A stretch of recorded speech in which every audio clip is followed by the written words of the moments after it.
ৰৈ যাব নোৱাৰিনে? নিজৰ বুলি কোৱা মানুহবোৰ ৰৈ যাব নোৱাৰেনে? আঁতৰি যোৱাবোৰ হেনো কুশলেই থাকে, মাথো পাহৰিব নোৱাৰাজনে কষ্ট ভোগে।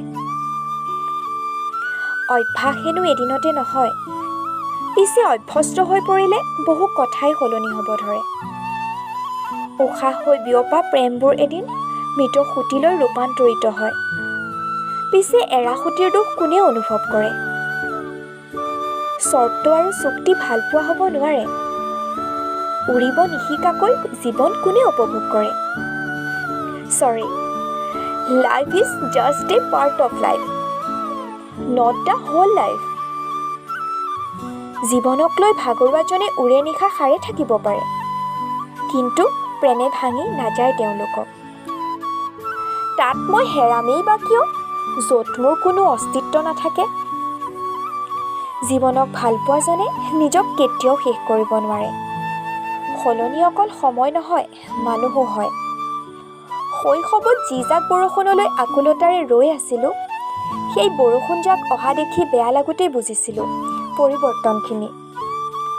প্ৰতিনিশা দুচকুৰ বৰষুণজাকত তিতাৰ পিছত পাছদিনা এটি ৰ'দ ঘাই সপোন সামৰি বাহিৰ ওলাই আহোঁতেই বুজিছিলোঁ উই আৰ মেচ্যুৰ এনাফ।